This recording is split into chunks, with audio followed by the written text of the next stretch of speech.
You are Locked On Mets, your daily New York Mets podcast. Part of the Locked On Podcast Network, your team every day.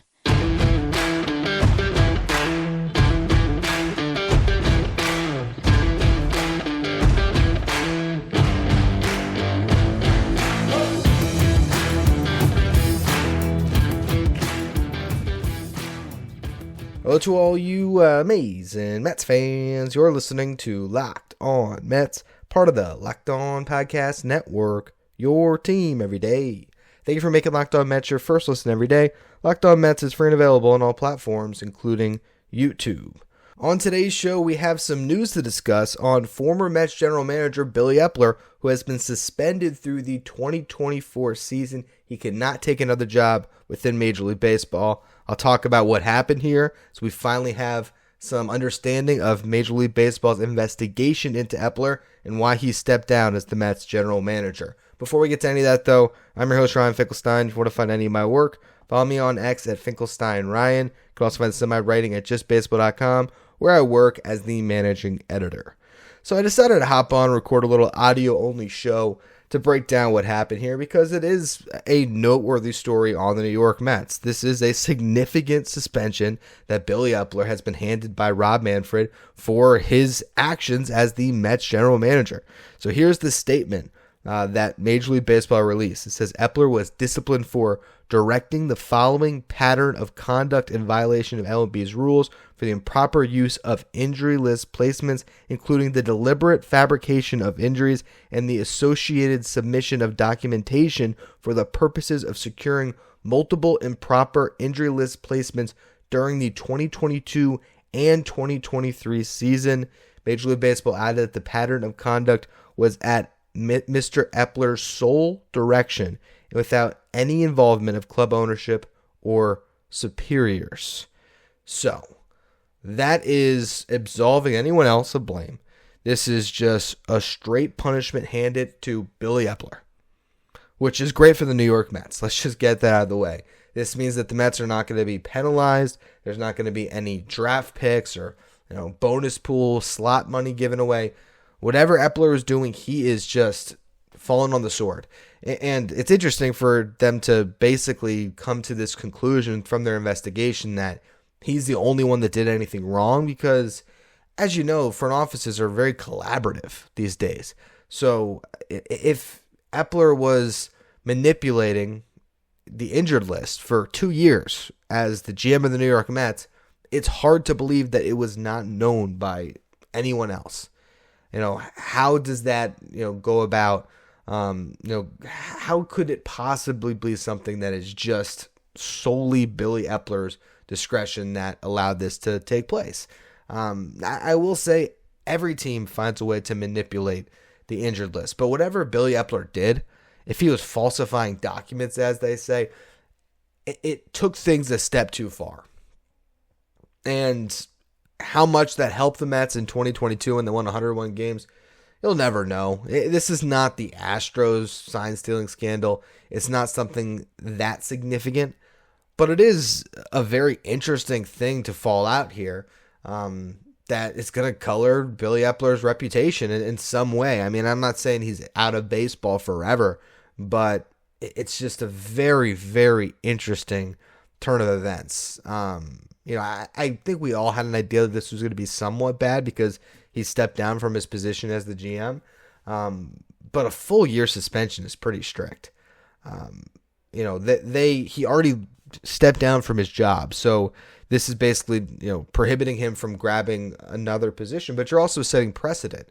By doing this, you're, as Rob Manfred, running Major League Baseball as a commissioner, he is setting, a term of punishment for another GM who might cross this line in the future. That if they were to manipulate the injured list, full year suspension. I mean, that's serious stuff. It also, I think, just shows you why, I guess, Eppler was so quick to step down.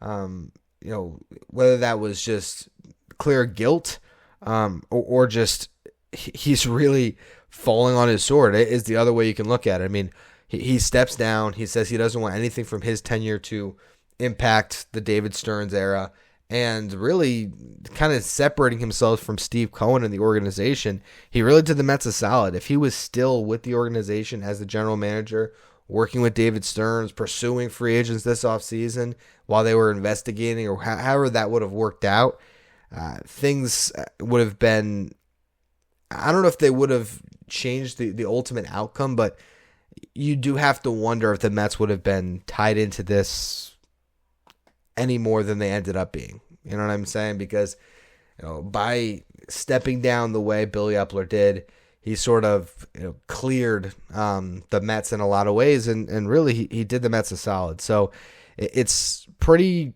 crazy to hear the terms of this punishment. I thought that he would get a slap on the wrist, or even if it was something significant, a full year is a pretty sizable punishment, even if he wasn't going to work in baseball anyway. That's definitely trying to make an example out of this guy. And you also just want to look back and comb through the Mets injured list over the last couple of years. Like, where exactly did this come about? What injuries popped up that were falsified? Was this just simply shuttling guys up and down when it comes to the pitching staff? I mean, I think that's the most obvious place where the Mets could have been manipulating the injured list, right? Is having the 4A pitcher going up and down, and that guy just happened to get hurt at the perfect time after he threw 3 innings of relief, and so you could end up putting him on the IL, and you have someone come up, and then he just happens to be available right after the 10 days. There's so many teams that do that, though. So if there ever was more information that came to light, it would be so fascinating to learn exactly how the Mets, or how Billy Eppler, I should say, went about getting around these rules and the extent of falsifying the documents and all this stuff. It seems a little bit crazy. It really does. But at least this is not going to impact the New York Mets moving forward. They have a clean slate with David Stearns running the show, and it's just going to be a weird 2-year era where Billy Eppler presided over this team. And that's what I want to talk about in the next segment here. What is the legacy now of Billy Eppler, if there even is one? But how will we remember his 2-year run as the head of baseball operations for the New York Mets? Because as crazy as this ending is, he had a really good season in his first year as the GM. I mean, it might go down as the best season anyone has had is the first year being the general manager of the New York Mets. So I want to put a bow on Billy Eppler's tenure with the Mets in just a minute. Before we get to that, though, today's episode is brought to you by FanDuel. Happy Super Bowl to all who celebrate from FanDuel, America's #1 sportsbook. If you're like me, Super Bowl Sunday is all about scoring the best seat on the couch and grabbing your favorite football snacks and placing some super bets. Whether you like to bet on every prop from the coin toss to the length of the national anthem, or you just want to bet on how many passing yards Patrick Mahomes is going to have, if you want to take the over on that, FanDuel is there for you. It has so many different ways for you to end the season with a W, or 2 Ws, or 3 Ws. Not only can you bet on who will win Super Bowl 58, but FanDuel also has bets for which players will score a touchdown, how many points will be scored, and so much more. New customers who join today will get $200 in bonus bets if your first bet of $5 or more wins. Just visit FanDuel.com/lockedon to sign up. That's FanDuel.com/lockedon. FanDuel, an official sports betting partner of the NFL.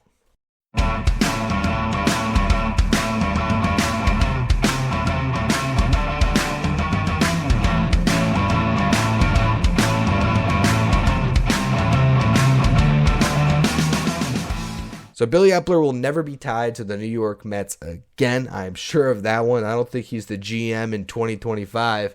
It's just crazy to think back on how he got hired and what those 2 years were like with Eppler running the show, because the Mets had the most drawn-out search for an executive after the 2021 season.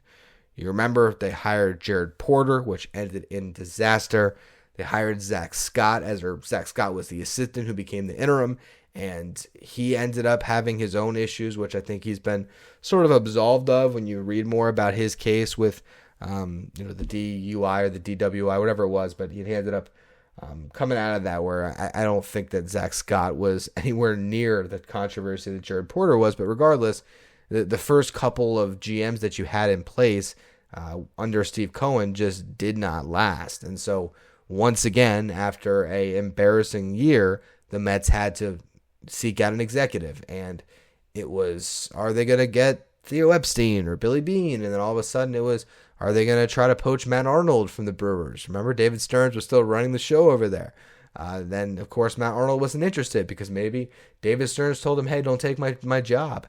But the more that candidates popped up, it was just an embarrassment of a process, quite honestly, because it just kept dragging on, and the qualifications of the candidates that are being reported just got worse and worse and worse. And then all of a sudden, Billy Eppler, who did not have a great run with the Angels, he ends up grabbing the job. And while he did not have the best track record with the Angels, he did have a really good track record as, an assistant GM, for the Yankees prior to that, and was a guy that at least had a long resume in baseball front offices. And he took the job and he ran with it. And as much as we can now look back on whatever happened with the injuries here in 2022, it does not change the fact that that was the second best regular season in franchise history. The New York Mets won 101 games with Billy Eppler as their GM in his first season as their GM. He was able to sign Max Scherzer. Now, granted, Steve Cohen's money helped that, but Scherzer put up a great season with the Mets in year one. Starling Marte, Eduardo Escobar, Mark Canha, all really good signings for that first season. Adam Ottavino, a great signing for that first season. Chris Bassett, an amazing trade. I mean, that offseason that the Mets had and the results of all of those moves in 2022, it's as good of an offseason as we've seen the Mets have in the last 10 years. Seriously. And even if you look at what he did last offseason, signing Kodai Senga, a really good move. Signing Justin Verlander, it might not have worked, but guess what? You now have two of your top 5 prospects in the system because of that transaction, getting that valuable asset into the organization. Jose Quintana seems like a decent signing. Adam Ottavino, bringing him back, maybe it wasn't, but trading for Brooks Ridley was. A lot of those moves that were made, the big ones, actually worked. The problem was some of the moves that didn't work on the depth level of the team when you look at building out a bullpen, things of that nature. And then, the DH experiment with Daniel Vogelbach had its ups and downs. There was the Darren Ruff trade. It wasn't all perfect for Billy Eppler, but overall, if you sort of grade out his tenure to, Brody Van Wagenen, for example, I think Billy Eppler was a far better GM, but he wasn't the level of executive that I think the Mets hope they have now with David Stearns. And I guess that's the whole difference here. Ultimately, Billy Eppler will just be that stopgap. That was the bridge to Stearns. I think the one thing that you can thank Billy Eppler for is he did a fantastic job at this past trade deadline. And he brought in a lot of really good prospects into this organization that could help the Mets for years to come. So while Billy Eppler leaves in scandal, I ultimately think the Mets are a much better franchise in the long run for him having been the GM of the Mets for the last 2 years before this. I think he did more good than bad as far as player transactions. He might not have been the perfect candidate, but considering the circumstances that the Mets were in when he was brought into the job, I think he brought a level of credibility and stability to the position that the Mets just hadn't had in some time. And through all of it, he was manipulating the injured list, and he got himself suspended for a year because of it.